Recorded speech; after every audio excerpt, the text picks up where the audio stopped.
Pete Prisco taking center stage here this hour on HQ. It's the who they should draft mock. And he has Jacksonville going with Evan Neal, number 1 overall, the only quarterback in the top 10. Kenny Pickett, number 6 to the Panthers. We just had our first wide receiver go off the board. Garrett Wilson to the Jets at 10. And at number 11, Pete is going with a wide receiver as well. Chris Hassel, Brady Quinn, Pete Prisco with you. The Commanders at 11 taking Drake London out of USC.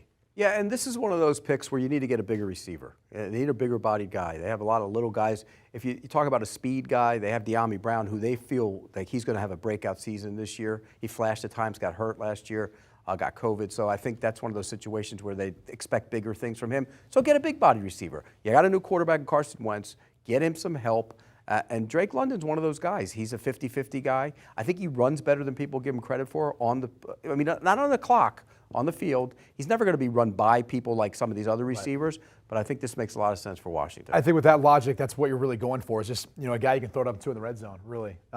Give you that rebounder, if you will, down in the post. And that's what he brings. Now, he can do some stuff with the ball after the catch, and you see that from from time to time. He's a tough runner.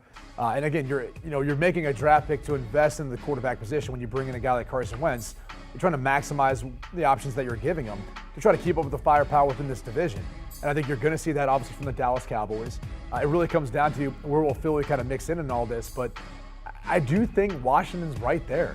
When you really look at that roster and their capability of this team when healthy, if Wentz can replicate, at least statistically, what he did last year for the Colts, adding London to this group, it would definitely create some issues. So I don't mind the pick. I don't have him as that next best wide receiver in this class. And I also think you might be able to grab him a little later on, in the first round. This might be overdrafting him a bit. Yeah, well, I think Wilson would be in play here if he were there. Also, Kyle Hamilton would probably be in play here, I think. For them, yeah, it would make some sense for them.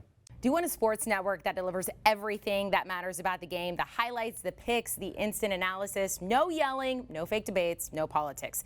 Hit the subscribe button and never miss a moment.